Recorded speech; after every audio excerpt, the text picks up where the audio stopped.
जय शिव शंकर, जय भोलेनाथ। आप सब कैसे हो? अच्छे हो ना? अच्छे ही रहना और अपना ख्याल रखना। आज हम कहानी लेकर आए हैं भोलेनाथ की, अमर कथा की कहानी और माता पार्वती की। ज़रूर सुनना। कहानी ज़्यादा बड़ी नहीं है, छोटी है, लेकिन सोमवार के दिन सुनने से बड़ा ही अच्छा रहता है।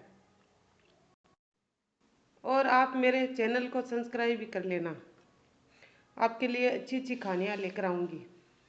तो अब कहानी शुरू करती हूँ, सुनो। एक बार माता पार्वती कैलाश पर्वत पर बैठी थी और वहाँ नारद मुनि आए। बोले नारायण नारायण। तब माता पार्वती ने कहा, आओ नारद मुनि, आज कैसे आना हुआ? तो नारद मुनि ने कहा, माता मैं आपको प्रणाम करता हूँ, आप कैसी हो? तो माता ने कहा, मैं ठीक हूँ। नारद मुनि आप बताओ, आपका कैसे आना हुआ? क्या सब कुशल मंगल है?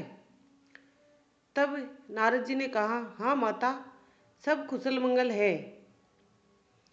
मैं तो इधर से गुजर रहा था तो मैंने सोचा कि माता पार्वती से और भोलेनाथ से मिलकर आता हूँ, लेकिन मुझे तो कहीं भोलेनाथ दिखाई नहीं दे रहे। कहाँ पे है? तब माता पार्वती ने कहा, कोई संदेश है तो मुझे दे दीजिए, मैं दे दूंगी। भोलेनाथ तो भ्रमण करने चले गए, आएंगे तो मैं दे दूंगी। बोले नहीं माता पार्वती, संदेश तो नहीं है, लेकिन आपने क्या अमरनाथ की कहानी नहीं सुनी? तो माता पार्वती ने कहा, नहीं, तो मैंने तो अभी तक नहीं सुनी। तो नारद जी ने कहा, क्या आपको भोलेनाथ ने सुनाई ही नहीं? बाबा को तो कहानी आती है, उन्हें पता है, लेकिन क्या आपको सुनाई नहीं? तो पार्वती माता ने कहा, नहीं नहीं, उन्होंने सुनाना चाहा था, लेकिन कई बार मैंने ही नहीं सुनी, अब सुन लूंगी। तो नारद जी बोलते हैं, हाँ जरूर सुनना माता, आप आज ही सुनना। ऐसे माता पार्वती के शक का बीज पैदा करके चले जाते हैं और बोलते हैं, नारायण नारायण, अब मैं चलता हूँ माता। तो माता पार्वती बोलती है, हाँ नारद मुनि, मैं जरूर सुनूंगी। जब भोलेनाथ आए तो माता पार्वती ने कहा कि भोलेनाथ, मुझे अमर कथा सुननी है। तो भोलेनाथ ने कहा कि पार्वती, तुम्हें अचानक अमर कथा कहाँ से याद आ गई? और भोलेनाथ ने अपनी दृष्टि से पता लगा लिया कि पार्वती क्यों जिद कर रही है सुनने की। इसके पीछे का कारण नारद मुनि है। उन्हें तो सब पता होता है, उन्होंने देख लिया था। तब भोलेनाथ ने कहा कि पार्वती, अभी संध्या काल है और अमर कथा सुबह सुनते हैं, तो तुम सुबह ही सुनना। तब पार्वती मान गई और भोलेनाथ ने यह कहकर टालना चाहा और ये सोचा कि सुबह तक तो पार्वती भूल जाएगी इस कहानी के बारे में। और अगले दिन सुबह सुबह माता पार्वती भोलेनाथ के जागने का इंतजार करने लगी। जैसे ही भोलेनाथ जागे तो माता पार्वती ने कहा, अब सुनाइए अमर कथा, अब सुनूंगी। तब भोलेनाथ बोले कि कथा को सुनाने से पहले ये देखना है कि कैलाश पर कोई जीव जंतु तो नहीं है, क्योंकि जो भी इस कथा को सुनेगा वो अमर हो जाएगा, इसलिए पहले देखो। तब भोलेनाथ ने अपना डमरू बजाया जोर जोर से और वहाँ से सारे जीव जंतु उड़ गए। और फिर शिव शंकर बोलते हैं कि पार्वती, चारों तरफ देख लो, कोई जीव जंतु तो नहीं है, देख कर आओ। तब पार्वती जाती है और चारों तरफ घूम के देखती है कोई जीव जंतु नजर नहीं आता। वहाँ एक सुकी का घोंसला था और सुकी वहाँ नहीं था। वो उड़ गई थी, लेकिन उसका एक अंडा था। तो माता पार्वती ने सोचा, ये ना जीव है ना जंतु है, ये तो अंडा है, ये तो सुन नहीं सकता। फिर माता पार्वती आकर बोली, मैंने दूर दूर तक देख लिया है, कहीं कोई जीव जंतु नहीं है। अब आप मुझे कथा सुना सकते हैं।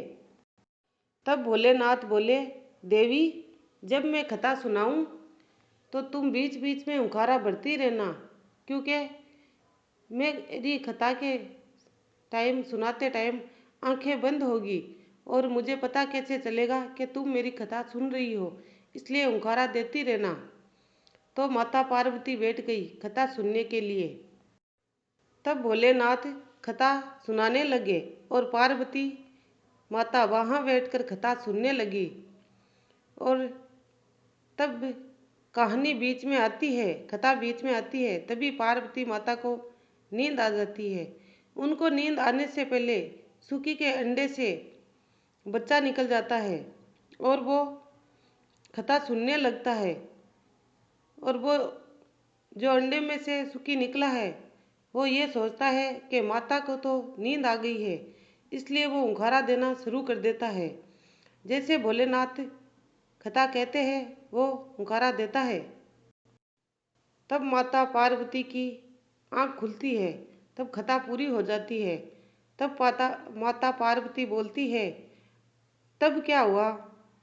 तब भोलेनाथ बोलते हैं, कहानी तो पूरी हो गई। माता पार्वती बोलती है, लेकिन मैंने तो आधी ही सुनी थी, मुझे तो नींद आ गई थी। तब भोलेनाथ बोलते हैं, तो हुंकारा कौन दे रहा था? तुम्हें नींद आ गई थी। तब उनकी नज़र उस घोंसले के ऊपर पड़ती है और जैसे ही भोलेनाथ की नज़र उस घोंसले पर जाती है, वो बच्चा कहानी सुन रहा होता है सुखी।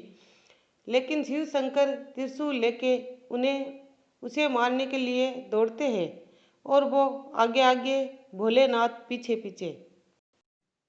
और आगे आगे सुखी होता है और पीछे पीछे शिव शंकर। और वो तीनों लोगों में उड़ता उड़ता सुख उड़ता उड़ता आश्रम में पहुंचता है। और सुख व्यास जी के आश्रम में पहुंच जाता है, जहां उनकी पत्नी पेड़ के नीचे बैठी हुई है। जैसे ही उनकी पत्नी ने उबासी ली, सुख उनके मुंह में चला गया और पेट के अंदर बैठ गया जाकर।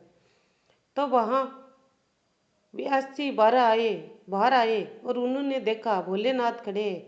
तो भोलेनाथ, आपको कैसे आना हुआ? तो व्यास जी बोले कि मैं सुख को ढूंढ रहा हूँ और वो इनके पेट में चला गया।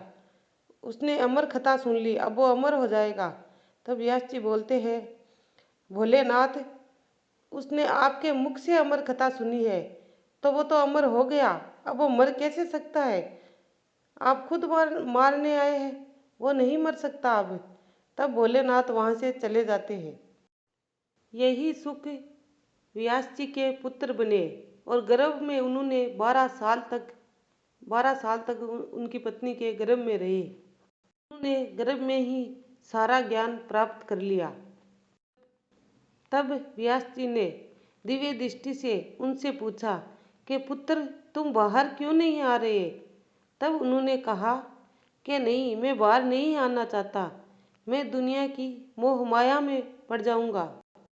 तब सुकी ने कहा कि मैं बाहर तब आऊँगा जब श्री कृष्णा खुद मुझे कहेंगे कि तुम माया से दूर रहोगे और खुद आश्वासन देंगे, तभी बाहर आऊँगा, नहीं तो बाहर नहीं आऊँगा। तब नारायण मुनि के साथ श्री कृष्ण को संदेशा भेजते हैं उनके पिता। तब श्री कृष्ण खुद आते हैं और उन्हें आशीर्वाद देते हैं कि तुम इस दुनिया में आ सकते हो, गर्भ से बाहर आ सकते हो और तुम्हारा जन्म होने के बाद भी तुम माया के कहीं भी पास नहीं जाओगे, तुम माया से दूर ही रहोगे, ये मेरा आशीर्वाद है। तब सुख बाहर आए और अपने पिता से सारी भगवत गीता का ज्ञान लिया और वो हमेशा ऋषि मुनि बने रहे और बहुत बड़े ज्ञानी हो गए। आपको हमारी कहानी अच्छी लगी तो चैनल को सब्सक्राइब, कमेंट, लाइक ज़रूर कर देना। जय भोलेनाथ की, जय राधे कृष्णा की। और आप सब अपना भी ख्याल रखना। जय भोलेनाथ की ज़रूर लिखना।